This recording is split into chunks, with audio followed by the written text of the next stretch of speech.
Abdul El Sayed was possibly the next senator from the state of Michigan. I guess we'll see. He refused to condemn the assassination. Or sorry, he refused to come out in support, praise the assassination of Ali Khamenei because he said that it might rile up the people too much who viewed him as a martyr or here or whatever. I mean, this is crazy.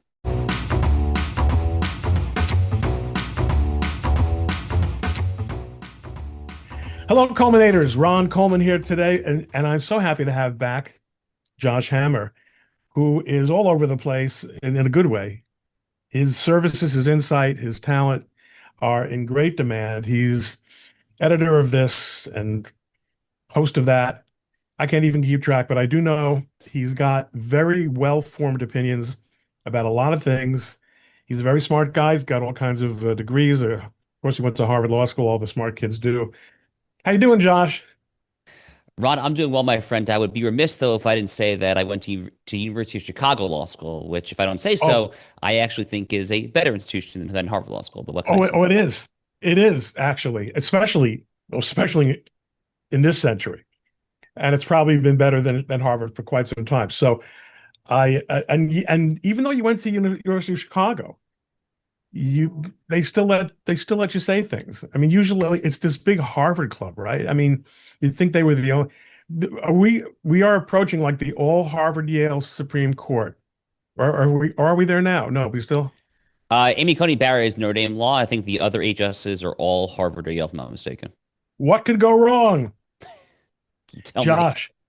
There are quite a few things going wrong. Quite a few things going wrong. I think if you and I would have had this conversation 2 months ago, 3 months ago, we might be a lot more optimistic about a lot of things. No? Would you say?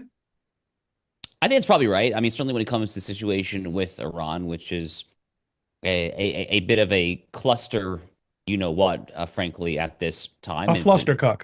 Yeah, yeah, exactly. But listen, Ron, I mean, I don't want a black pill either. I mean, there's all sorts of reasons to, I mean, we had this amazing America 250 celebration that happened on July 4th. It was actually on Shabbat, so it was kind of a holy endeavor in a way for us American Jews who are part of this grand experiment, this mini covenant, what Lincoln referred to as his almost chosen people, if you will. So, I mean, And the that good was thing is that the fireworks were that night. We didn't even have to yes. miss out on fireworks. That's right. I actually wrote an article for frontpagemagazine.com. So I'm a Shulman Fellow at the David Horowitz Freedom Center, and our online journal is Front Page Magazine. So I actually wrote an article about Yeah, I that, told Ron. you he does all these. Folks, he does all these things. And this article that I wrote was titled "Fireworks During Kaddish" because it was actually when I went back to shul that evening for the final two prayers. I The had this. fireworks already started. It was distinct memory. It was during the mourner's Kaddish, and the fireworks were just all around us booming, and everyone in the room just starts laughing, and it was really kind of one of those poignant, memorable moments that I felt was worth running up into an entire article. So That anyway, is very nice. there are reasons to be optimistic, but yeah, you're probably right overall. That a few months ago would have been more reasons for optimistic, I guess. These are. It is. Look, big picture. If I would have told you 2 years ago that we would be that our standard would be where it is, so many good things have happened since the last time we spoke. Then I think your perspective it should be appreciated on that. But and as I said to you before we started recording, notwithstanding the theme of what I will call strategic incoherence, which I think is settling in very nicely now, and will probably be good by the time we upload this. But there is so much stress on the culture of the conservative movement now because of the war, because of the opportunities that the war, I think, has presented to a lot of opportunistic actors on the role of on attacking opportunistic opportunities that certain actors have taken to undermine the coalition, in particular with respect to Jews. What do you think? Is it as bad as it looks on social media? Listen, there's a mixed bag of data. Okay, it's very easy, I think, to hear these talking points that 40% of all young Republican staffers in Capitol Hill are groypers. First of all, the term groyper is doing a lot. Literally, the so-called groyper is just referred to fans of Nick Fuentes, but yeah, I mean that definition could be dramatically expanded to be anyone who is nationalist curious, populist curious. So I don't know. I would need to see much more finely honed information on that. What I can say is that there's definitely some troubling data, and there's some data that is less troubling. So let's start with the troubling data. So I live in Florida.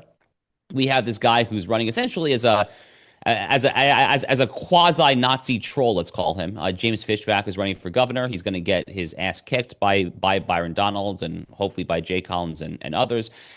And he's going to lose big time. But the bad news is that when you look at the crosstabs for the younger Republican supports, according to a University of North Florida poll and various others, I forgot whether it's 18 to 35 demographic, 18 to 40, whatever. The younger slice of demographic, Fishback is leading over all the candidates. Now, you can say, if you want to be a cynic, you could say that's due to his manifest Jew hatred, or at least the fact that he enjoys playing one on the campaign trail, or perhaps he touches other issues. I don't know, but it's not good regardless. Now, there's other data that's a little bit better, right? So last December, Turning Point USA had its big AmFest conference, first one without Charlie Kirk, and I remember that they polled a bunch of different questions for the literally 30 plus thousand people that attend that conference. Memory serves, and one of them was, is the state of Israel one of many allies of the United States, two, America's single greatest ally, or three, not an ally at all? So one and two, some variation of ally, got around 87%. Only 13%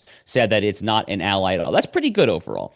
What was the percentage again? I'm sorry, the percentage was 87% said that Israel is one of many U.S. allies or the single greatest ally. Only 13% said not an ally at all. So, poll after poll does show that this Tucker Carlson, Marjorie Taylor Greene stuff is just not getting a whole lot of traction. The overall gist of the polling shows that there are exceptions. Again, this Fishback thing is a little concerning.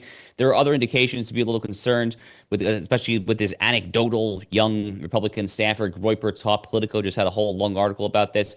It's hard to say, I guess, is what I'm trying to say. As long as Donald Trump is in charge, Ron, I don't think that there's going to be a massive, massive problem within the right of center coalition, because Donald Trump, well, he's many things, but he is someone who I think has an instinctual, visceral appreciation of the Jewish people, for the very simple reason that he grew up around them, has been surrounded by them for his entire lifetime, essentially. and So and his family includes them. that's right, exactly. He literally he has Jewish grandchildren. He's the first president ever to have Jewish grandchildren. That is absolutely manifestly correct. So I'm not too worried about that as long as he's in charge. I think the big question is 2028 and beyond, and that's a concern to me. And the other concern to me is this is not necessarily just a right problem, but just the increase in just overt unapologetic Jew hatred on the streets of America's largest cities. That's not really a MAGA problem. That's more just a left wing urban problem there. Those are the two things, Ron, that sometimes keep me up at night. But for right now, sitting on the right, I'm not losing sleep over our situation at this exact time, I guess I'll say. Well, I think that those are both reasonable, uh, you know, conclusions to come to for the. Yes, right now. I mean, I'm always distressed by people who are talking about it's time to leave, it's time to go, it's time. First of all, a lot of these people aren't themselves leaving. Second of all, a lot of them, where do they think, where are they going? If the answer is Israel, they are very often in for a very rude surprise about political reality and hostility toward conservatives or practicing Jews in Israel. I don't want to go there today, but these are not these are these are complex issues. Want to stay more on the track of what you've been talking about. 2028, obviously an issue. I think a lot of us are seeing JD Vance very differently from the way we saw him a year ago. Yeah, so listen, I was a very early backer of JD Vance. It's partially because I knew JD Vance in some capacity. I think we met at the very first NatCon conference in Washington, D.C. in 2019, if memory serves. And we served together on the advisory board of American Moment, which is a young conservative staffing organization in D.C. We spoke at numerous conferences together, schmoozed, ate dinner. I was just generally just stay in touch. And I'm actually going to interrupt you here because you just touched on something that has been bothering me, and I would have forgotten it. One of the things that I hear people saying is he's almost like a kind of a Manchurian candidate. He's not really ever been a truly engaged intellectual. He was, Yale Law School, as we all know, doesn't teach you anything. He never practiced law as such. Went into venture capital, seemed to have been sponsored, and I don't want to step on any toes. I don't know. You seem to know everybody, so I'm not going to ask you to tell any tales out of school. But what you're telling me is that this actually is a person who is uh, ideas. He's an ideas person. He's a person interested in ideas and policy, and has been for quite some time. yes, with an asterisk. So he's definitely. I mean, JD is operating at a high intellectual level. He is no dummy. He is absolutely. He has done a lot of the reading. He is a smart man who. I mean, we've engaged in very substantive conversations, like very substantive conversations, but everything from economics to constitutional law to separation of powers. I mean, like you name it. I mean, we've probably touched on it at some point over the years. Now, having said that, I think reasonable people can question the sincerity of his convictions at any given time. I mean, he famously was a never Trumper in 2016. Many people were. It's not necessarily a knock. Frankly, I was, and I did a whole mea culpa come on that in 2017 or so, but I was wrong, and many of us wrong. So that's not necessarily a deal breaker. But I will say this, Ron, the JD Vance that I have seen over the past 6 to 12 months is quite different than the JD Vance I saw as recently as 2024. So I wrote a column in March, I believe it was 2024, titled "Vice President JD Vance," which is my kind of pitch for him to be the vice president. A couple months after that, he spoke at a conference in DC co-hosted by the very pro-Iran Quincy Institute and the very anti-Israel, I would say anti-Semitic American conservative Rag magazine. And I was very concerned. So without saying who it was, I texted a staffer on J.D. Vance's staff and basically said, "What the heck's going on here?" And the staffer said, "Wait till you see the speech." And I watched the speech, and it was awesome. He went right into the lion's den of Quincy and defended the U.S.'s reliance on robustly America first, real, all the grounds that I would defend Israel on, he said in that speech. And then he was tapped as a nominee, and my first column after that was titled "The Chosen One." And I've been a JD, I was a real JD booster. But the JD that I see now, Rom, is different, frankly. This is someone who I think is really, really overly online.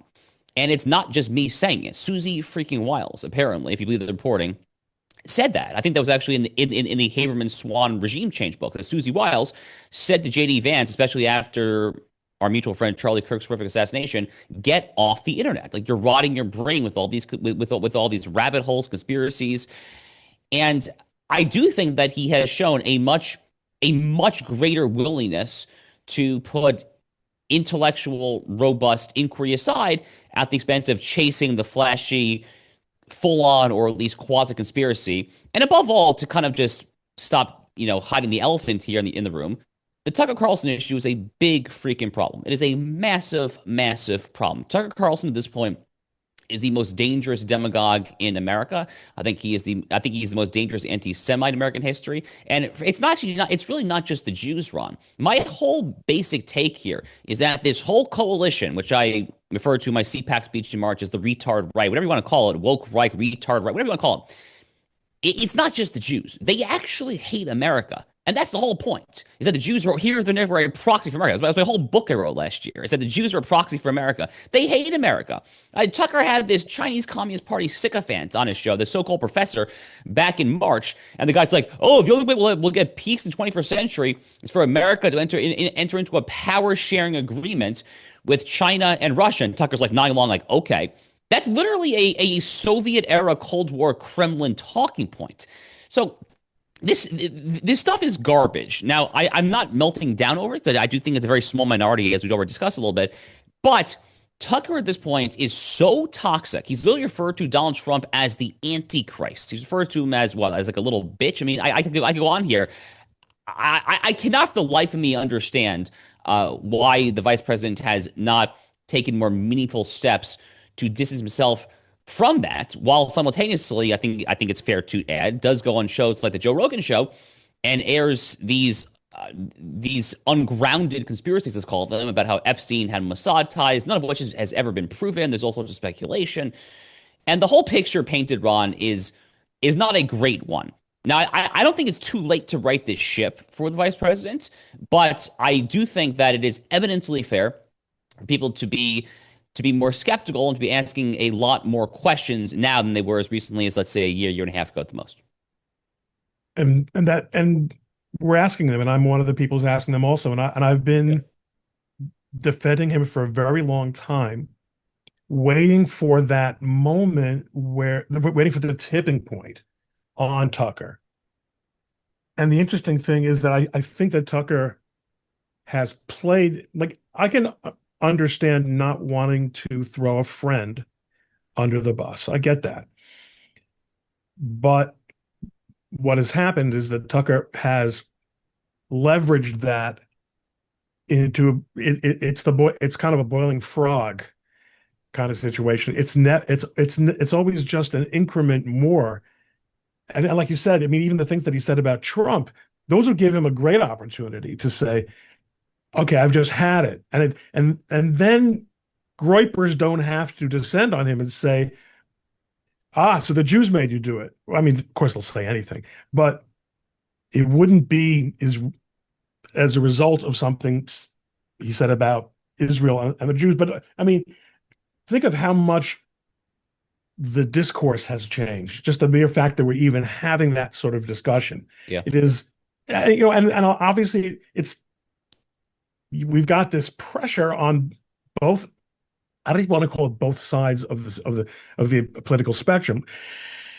I mean, it is very hard to figure out who is who and who's motivated by what. On the other hand, you look at New York, Zoran Mamdani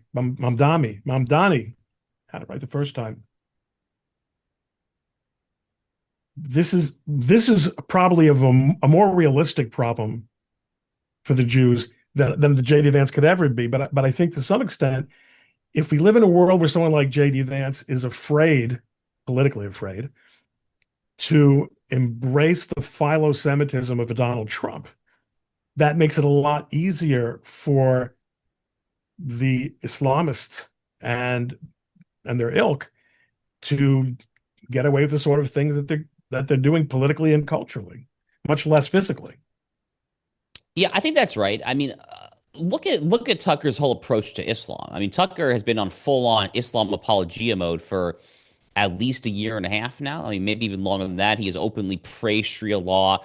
At times has implied that it's better than America's constitutional system, which I mean, let's just stop there. I mean, how I mean how that is not a disqualifying statement is just insane in and of itself. Tucker has said things like how radical Islam or Islam in general has killed no people in recent memory. He actually said that. I mean, like the stuff coming out of his mouth is ludicrous. And I take the issue of Islam very seriously. In fact, I just watched this amazing short documentary that the intrepid young journalist Nate Friedman did. He flew into Dearborn, Michigan, did some on the ground reporting. It's crazy. It's absolutely crazy. I mean, here in Michigan, Abdul El Sayed was possibly the next senator from the state of Michigan. I guess we'll see. He refused to condemn the assassination. Or sorry, he refused to come out in support, praise the assassination of Ali Khamenei because he said that it might rile up the people too much who viewed him as a martyr here or whatever. I mean, this is crazy. And once upon a time, in the not so distant past, the right was pretty much in lockstep on the issue of Islam. In fact, in many ways, they still are. I mentioned Charlie Kirk. There were very few issues that Charlie dedicated more time to in the final year and a half of his life than Islam. He was ringing the alarm over and over and over again on this issue. So I don't know where the hell this Islamophilia is coming from. You know, the propagandists, the provocateurs say, oh, the Muslims just hate the Christians because of the Jews and the Jewish state. And it's like, can we talk about the Crusades? Like the Crusades were a thing about 1,000 years ago. Can we talk about the siege of Vienna by the Ottoman Turks in the 17th century? Can we talk about the Barbary Wars, like the first, like the second and third wars we ever fought after the Revolutionary War? It's literally there in the U.S. Marine Corps hymn today, from the shores of Tripoli, or whatever The the halls of lyric Montezuma is. to the shores of Tripoli. Yeah. Exactly. I mean, that's literally why Jefferson and Madison built up the U.S. Navy, was to fight these Muslim pirates. Let's call them the Houthi rebels of their day. So it's absolutely nuts, but it's a deliberate attempt to try to fracture the ecumenical biblical coalition. Is a deliberate attempt to fracture the Jewish-Christian alliance that built America and alone can save it. That's what's going on here, Ron. So it's really a I mean, this is a fundamental challenge to our concept of pluralism. It's easy to say that we shouldn't tolerate the intolerant, but at the end of the day, we don't really seem to have a formula for what that would mean, whether it's, First Amendment wise, whether it's speech or whether it's religion. I speak to people who urge the position that Islam is an ideology, not a religion. Well, man, who the hell wants to go there? Who wants to go there? I don't know, but we're definitely facing a different kind of cultural and moral challenge from anything I think that we've ever seen in this country. Yeah, I mean that's another interesting question, right? Is a threat Islam or Islamism? And listen, I think your mileage may vary. I mean, you have some folks like Daniel Pipes, the retired Middle East Forum founder and head, who said that radical Islam is the problem, moderate Islam is a solution. On the other hand, you have people like the YouTuber known as Apostate Prophet, who's very outspoken on that. I had him on my show last year, and says that's not true. The actual issue is Islam. So your mileage may vary on that particular question, but it doesn't take a genius. You can literally just look at the polls. I remember one poll that came out a few weeks after October 7, 2023. They polled the percentage of American Muslims who supported October 7, 2023. It was almost 60%. It was like 57 or 58%. That is astonishing. That is absolutely, positively astonishing. This is In not a about. rhetorical sense, I mean, I can understand why you might say that from a polemical sense. But I don't think anyone is really astonished by it. Well, listen, You I know what mean, I'm saying? no, I hear you. Like when I was growing up, not that I grew up with a lot of Muslims, but what I heard when this topic came up, which it frankly rarely did, I guess a little more after 9/11. But what I heard was, oh, American Muslims are different. They assimilate because the melting pot's working. And no, actually, they're not. Poll after poll. I mentioned in this new Nate Freeman documentary, it's really worth watching. Like you see the niqabs, the hijabs, the Arabic signs in the Home Depot. No, actually, there's no assimilation going on here whatsoever. And we have half the political spectrum, the American left, that rejects the entire concept of assimilation. They say assimilation is actually a bad thing because you're assimilating into a colonial European whatever, like all these stupid isms from critical theory and the Marxist takeover of American higher education. So yeah, it's very scary. And this whole DSA phenomenon, the Democratic Socialists, it's not just Islam that they're standing for. It's the Chinese Communist Party as well. They essentially vow. I'm barely exaggerating when I say that their new platform essentially pledges de facto allegiance to the Chinese Communist Party. Hassan Piker, who's out there campaigning with numerous statewide Democratic candidates at this point, Hassan Piker said that America deserved 9/11 and that Mao Zedong was one of the great leaders of the 20th century. It's Look, we've had these flakes before, and they come and go. They come and go, and we may very well not be talking about Hassan Piker at all in 2 years. I believe that's a distinct God willing. possibility. But I do think that this moment is a different moment, and it's you and I could talk about it for hours. I know that you have a lot of stuff to do, and I don't have as much time with you as I'd like to. So, no, just in closing, what of all the things that people like you and I who like to talk about these things and consider ourselves activists are doing, what do you think we should be hitting on the most? What do you think is the most important key to winning against all these pressures? So there's a few things to say. One thing that comes immediately to mind is I spoke at a conference. I think it was the Combating Anti-Semitism conference. I spoke at it in Miami, near where I live. When was that? It was probably May. I think it was, or sometime in May.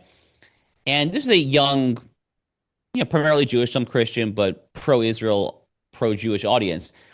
And what I said to this particular audience, which I will share here, is don't overdo it with the crying about anti-Semitism.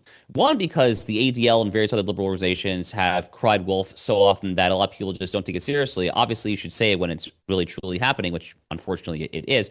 But the more important point is this, and it's something that I already said about Tucker, which is these people that are coming out against the people of the book, against the children of Israel, against the Jews, they really actually are viciously anti-Western civilization, and at all, they are viciously anti-American.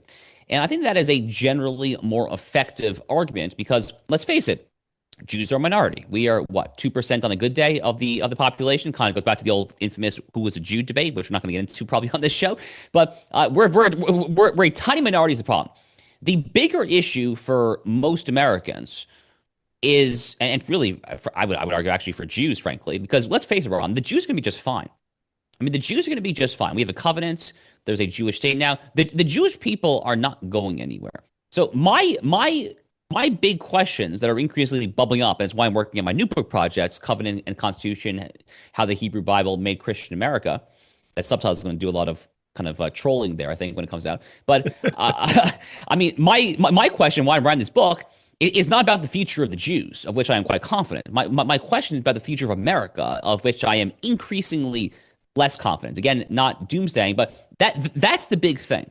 That's the big thing in there. And I think that is one thing that all the folks in our broader orbit, a lot of the listeners and viewers, really should try to do a little bit more in their day-to-day life. Because fundamentally, the X's and O's of America, have we stagnated? Yeah, in many ways, we probably have. Do we still, when we are at our best, do we have at least the capability of kicking ass when we choose to kick ass? Absolutely. Our Constitution is still the greatest charter for self-governance ever devised by man. Like literally, full stop, period, end of story. Our economy is still tops, despite all the downturns. When it comes to cutting edge AI, China is making a strong play, but America is still at the tops. We are the world's number one source now of oil, which is crazy. 2 decades ago, no one would have thought that would be a viable thing, and it is thanks to the magic of fracking and shale and all the above. There's so much going on here. Our universities are woke. They're a little less woke now thanks to President Trump, but they're still the envy of the world, and on and on and on. I could go on here. America is still at its core good, and there's so much to defend about this country. And ultimately, that's where I try to take my arguments these days, as opposed to kind of trying to focus a little bit more narrowly on some other kind of subset of the broader picture. It's a great point. Americans need to realize that. They need Yes. to realize that. They need to teach it to their children, and they need to yak about it on social media. Thanks for yakking about it with us today, Josh. Oh, it's my pleasure. And And by the way, Ron, just real quick, if I may, on that point about yeah, Americans not realizing how they have it, I wrote a column recently about the World Cup. I think the World Cup was actually a really nice kind of way of a lot of people to realize this. There was this whole phenomenon with this German dude Freddie, right, who was chronicling his whole trip, like, oh my God, like look at the Buc-ee's, like look at the gas stations, like look at the Porsches and McDonald's, look at the size of these middle class suburban homes, blah blah blah blah, and it's little stuff like that I personally was thinking a lot about. I hope more Americans think about it. Just don't take it for granted, man. Just don't take we it for really do. granted. We really This do. is And Mike Cernovich, who is not necessarily the guy that you're going to agree with on everything, but he always points out how much better Americans live than even Western Europeans, that's and right. Americans don't Correct. realize it. And I'm talking about not only material life, but the psychic room that we have, the elbow room that we have to be who we want to be, and it's it's a it's a great country. It's a great opportunity to live in it. And your point is very well taken. Well, I appreciate that. But Ron, your points are always well taken. It's always a pleasure to join you, my friend. Thank you so Thank you so much. much. See you later. Thanks for culminating.